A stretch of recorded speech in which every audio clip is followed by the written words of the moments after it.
Hi guys, welcome back to my channel. It is that time of year again. I filmed this late again, I'm sorry. But this is my 2020 planner stack. And to be honest, there's one more planner that I'm going to add onto this list, but it's not here yet.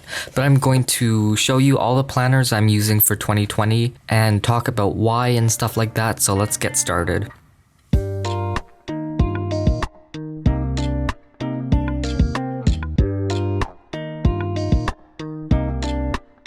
Alright, so first off, it's like I have so many different planners, I actually don't know what to do with this. This is my Pocket TN, and I'm just gonna put it to the side for now. Obviously, my planner system might change because I have never tried this configuration before, or like all of these planners at once before. So things might change, and if they do, I will definitely let you guys know.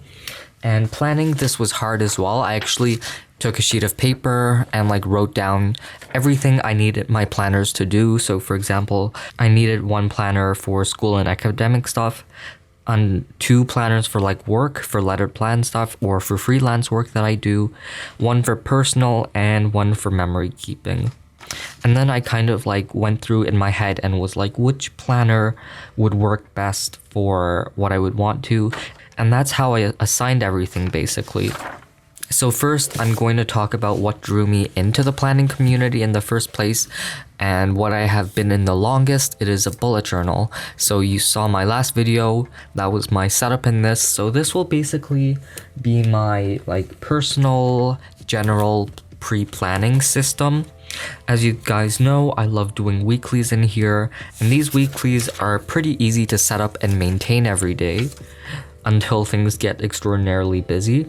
So that will be my pre-planning planner, and to be honest, I've stuck with a bullet journal the longest, so I know that will work for me. If my other planners don't, I will just merge whatever I've been doing into my bullet journal.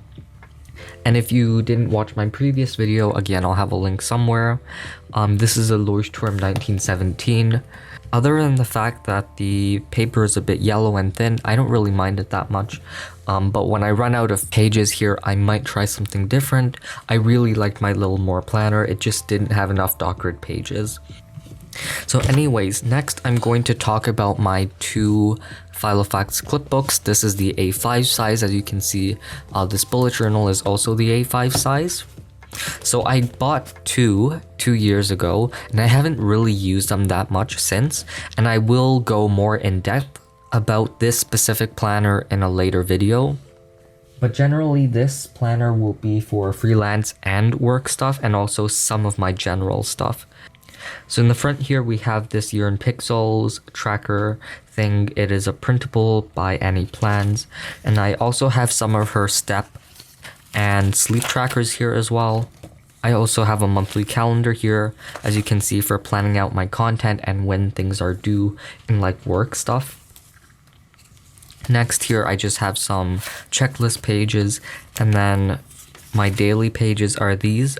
This is a free printable from Peanut Planner Co.'s Facebook group, and this I'll just use on very busy days when I have a lot of work to do.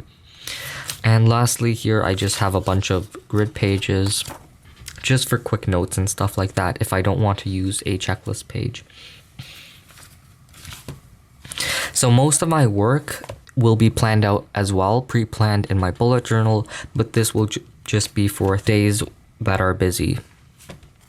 So this next planner, which is the same, I got these two at the same time. It was buy one get one free, I think. When I got this is black color, and this I'll use for academic and school planning. So as you can see here in the front here, I still have that same Peanut Planner Co. monthly insert, which I printed out, and it was free from her Facebook group. And I only printed it out until June, because June is the last month of a school year. And in the summer, I'll have time to reevaluate and see if I want to repeat this particular setup. And for the weekly and daily planning, I have these, and this is also a freebie printable from Peanut's Planner Co.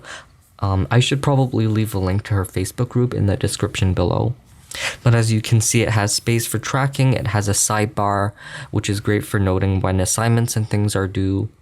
And just so far, I think it's an all-around good spread to do for weekly academic planning and stuff like that. The next planner that I have but hasn't gotten here yet because I ordered it like a few weeks ago, it is the Printpression Weeks from the thank you bundle. I got just the regular Printpression Weeks, not the B6 version. I will unbox and review the bundle when it gets here, but that I'll be using for memory keeping purposes and stuff like that. The last two planners here I'm going to use just for fun, kind of for memory keeping, but mostly just for fun, and I will rotate between them every few weeks. So this is the Muji Faux hobo, or at least that's what I call it. It has a very hobo niche inspired weekly layout, and also the mini happy planner, because this one goes until 2020 and this one goes until September 2020. So because I have these planners already, I might as well use them at least a few times throughout the next year. And if I don't, maybe I'll end up destashing it or giving it to someone. So these and the Printpression Weeks are going to be the planners I'm going to be using in 2020. Like I said earlier, it might change at any time if I figure something's not working out. But I'm also going to talk about other planners. So for example, I don't rely on monthly spreads a lot. For planning out future events and like meetings and events and stuff, I have my Google Calendar on my phone because it's just easier to access that way. I also use Emacs on my laptop for tracking time when I work and stuff like that. And I might do a separate video on that because org mode is like a huge beast in itself. You can implement the getting things done system in it, and it's just complicated, so I might do a video on that later. That'll be a huge video. So on this list, the physical planners I'll be using, it's like around like 5 per week, but I'm not like spending like 2 hours planning in them every day because the pre-planning bullet journal is meant to be really simple and fast. So that should take me less than like 3 minutes every day, to be honest. The academic one I'll fill out during school and update when I get home and finish stuff, and my work planner will just be mostly reference because I'll write down due dates and stuff in there, and these two planners and the Printpression Weeks will just be for memory keeping purposes and stuff like that, so I'll work on those in the weekend. So hopefully it doesn't take up too much of my time. So yeah, that is my huge planner stack for 2020. It is huge, but I will update you guys. And also, if I do end up making any printables for myself, you can join my Patreon because that's where I'll put them first.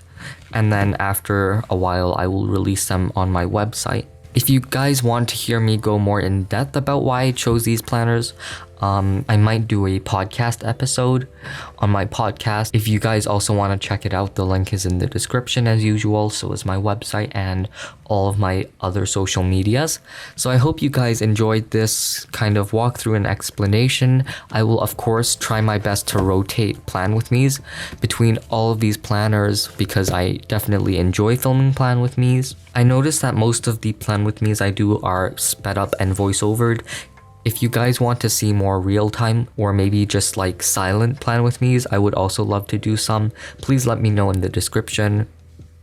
And yeah, that is it for the video. If you liked it, please like, subscribe, and hit the bell so you get notified when I post new videos, and I will see you in the next one. Bye guys.